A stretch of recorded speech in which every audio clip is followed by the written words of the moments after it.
Bonjour à tous et bienvenue dans votre édition des 13h45. Les titres: à N'Djamena, l'ambassade de France a célébré ce 14 juillet le 236e anniversaire de la fête nationale. Une cérémonie marquée par la présence des autorités tchadiennes et de nombreux diplomates. Un moment solennel pour rappeler la prise de la Bastille et les valeurs de la République. Les détails dans un instant. À quelques semaines des championnats d'Afrique de karaté à Abuja, la fédération tchadienne intensifie les entraînements. C'est dans la salle du centre d'entraînement de la Fédération internationale de judo que les athlètes peaufinent leur préparation. Reportage à suivre également dans ce journal.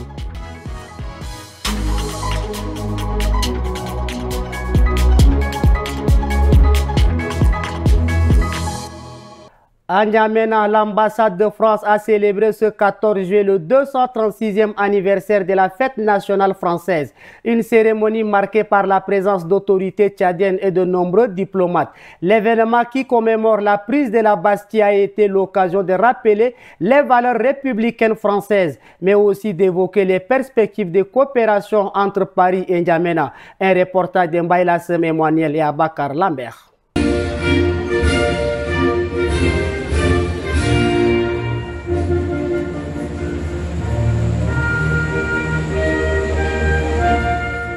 Comme chaque année, la cérémonie a débuté par les hymnes nationaux du Tchad et de la France. La fête nationale du 14 juillet commémore la prise de la Bastille, symbole de la Révolution française. En 1789, la chute de cette ancienne forteresse d'État marquait un tournant historique dans la lutte contre l'abolitisme royal.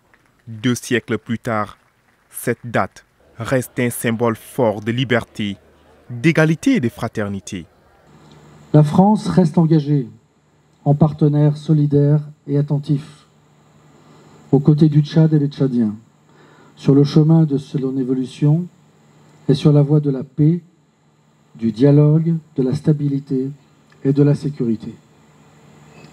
Patrie des droits de l'homme, elle continuera d'encourager et de soutenir tous les efforts dans ce domaine et toutes les initiatives qui iront dans le sens du dialogue entre tous les Tchadiens. Depuis la dénonciation des accords militaires en novembre 2024, les forces françaises ont officiellement quitté le Tchad le 30 janvier 2025. Une page se tourne dans la coopération sécuritaire entre les deux pays. Mais de nouveaux partenariats sont en réflexion dans les domaines économiques, éducatifs et culturels. À N'Djamena, toujours, une session de formation de 2 jours a débuté ce 14 juillet. Elle est organisée par la coalition islamique militaire contre le terrorisme et en partenariat avec les autorités tchadiennes. Thème retenu: lutte contre le financement du terrorisme vers des mécanismes de mise en œuvre efficaces. Objectif: renforcer les capacités des acteurs de la sécurité et de la justice dans les États du Sahel. Fakalbo, Absalom et Boyom Krios. Mieux comprendre les rouages du financement terroriste pour mieux le combattre. Durant des jours, les spécialistes et responsables tchadiens, ici des secteurs de la sécurité et de la justice, échangent sur les résolutions du Conseil de sécurité des Nations Unies, les bonnes pratiques internationales et les cadres juridiques existants. Une démarche inscrite dans la stratégie globale de la CIMCT face aux menaces croissantes de la région. Nous pensons que la coopération en matière de lutte contre le terrorisme progresse de manière significative. Le Tchad joue un rôle central dans la lutte contre la contrebande et l'insécurité en Afrique. Cette coopération traduit l'engagement des pays membres de l'Alliance pour renforcer la sécurité dans le Sahel. Elle vise à répondre efficacement aux multiples défis sécuritaires de la région.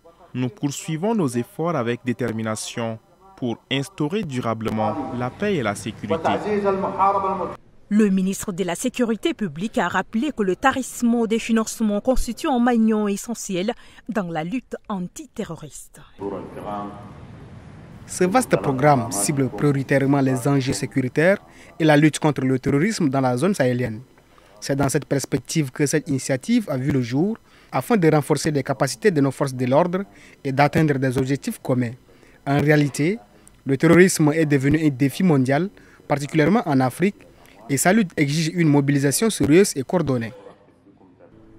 La session se clôturera ce 15 juillet Pour cette première journée, des distinctions symboliques ont été remises au secrétaire général de la CIMCT ainsi qu'au ministre des Armées et aux victimes des guerres.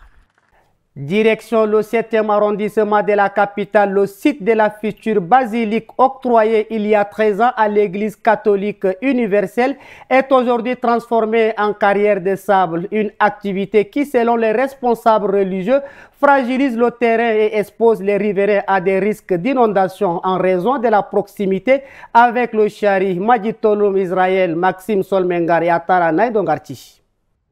Sur le site de la basilique, camion ben, pick-up et pousse-pousse se succèdent en file indienne. Ils viennent extraire du sable ou du remblai à des fins commerciales. Une activité intense qui laisse derrière elle de larges crevasses, fragilisant jour après jour ce terrain vierge. La commission de l'église catholique en charge du site s'inquiète. Là où ils ont creusé, ils ont commencé d'abord à la descente du fleuve et ils ont abouti à la sortie vers le pont à double voie, surtout vers le rond-point. Et ça, s'il y a déjà débordement du fleuve Chari, c'est une vente de l'eau très importante qui va entrer dans les quartiers environnants et surtout les quartiers Chagua, Abena, Dembe, Amtoukoui, ces quartiers-là qui seront vraiment frappés. Du côté de la mairie, on reconnaît que la gestion du site incombe à l'église catholique. Mais la municipalité assure qu'elle compte intervenir rapidement pour limiter les risques d'inondation dans le quartier. Le site de basilique est privé. La mairie n'a pas droit sur le basilique. Alors nous demandons aux détenteurs de bennes d'éviter de creuser dans ce site puisque elle est privée.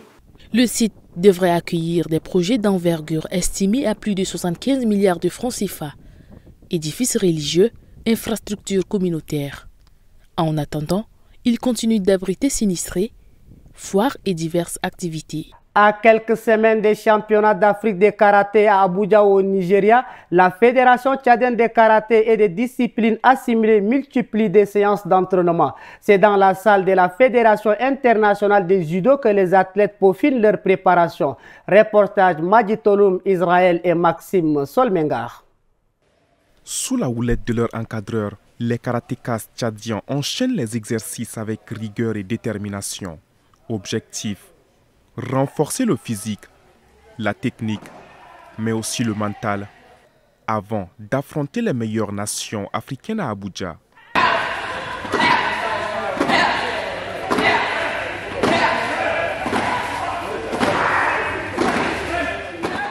Séquence d'échauffement, travail au sol, enchaînement offensif. Cette séance stratégique doit permettre de bâtir une équipe nationale solide, capable de défendre les couleurs du Tchad avec honneur. Je me donne tout pour également faire toujours la même chose comme je l'ai fait pour remporter la médaille d'or. Donc je me donne pleinement pour le pays, afin de remporter la médaille d'or pour le pays. Nous osons croire que, vu les difficultés que nous avons rencontrées, nous ferons de notre mieux pour pouvoir réussir le Tchad à ce championnat.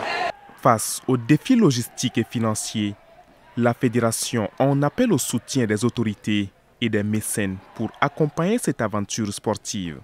La compétition d'Abuja, ce n'est pas maintenant pour la zone du centre, c'est d'Afrique. Donc ils veulent aller se mesurer avec les autres pays. Donc on est prêt. Donc, on est prêt, les athlètes sont prêts, ils nous ont rassurés. On est prêt à aller affronter les autres. Ce qu'on a appris comme la technique, ils peuvent aller déjà démontrer là-bas. Et comme ça leur permettra aussi de cultiver ou bien d'avoir d'expérience aussi de leur technique. Donc je vous assure que les athlètes sont prêts, mais seulement c'est la fédération ou bien le ministère qui ne nous a pas encore donné son dernier mot. La motivation est là. Et à travers l'engagement de ces athlètes, le Tchad veut désormais s'imposer comme une terre montante du karaté sur le continent. Et puis, troisième formation à retenir hors du Tchad, une sélection sien aimée d'Olinassou.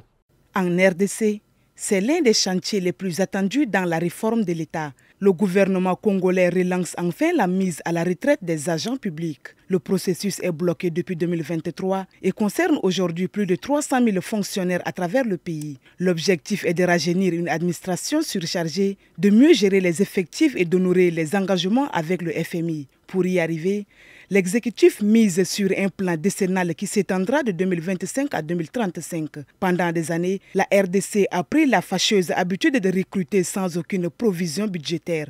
Exemple, entre 2017 et 2018, en pleine période électorale, près d'1 million de fonctionnaires ont été recrutés en seulement 2 ans. C'est ce qu'a rappelé Jean-Pierre, vice-premier ministre en charge de la fonction publique. À l'époque, on a vendu du vent à des jeunes en leur attribuant des numéros matricules sans programmation budgétaire.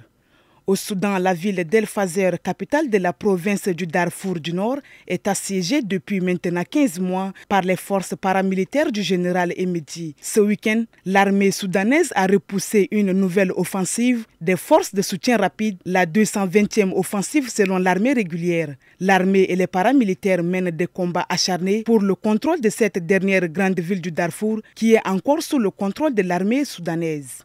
Le vice-président du Nigeria, Kassim Shettima, et le président de l'Assemblée nationale sont arrivés à Londres lundi 14 juillet pour ramener au Nigeria le corps de Muhammadu Buhari. L'ancien président est décédé ce dimanche à 82 ans et sera inhumé dans son village natal de l'État de Katsina, dans le nord du pays. Dans la classe politique, les hommages sont unanimes bien qu'il laisse un héritage mitigé. L'actuel président nigérien Boalo Tinubu a décrit son prédécesseur comme un patriote, un soldat, un politicien respecté qui a eu à cœur de confronter la corruption et de mettre l'intérêt du pays au-dessus du sien.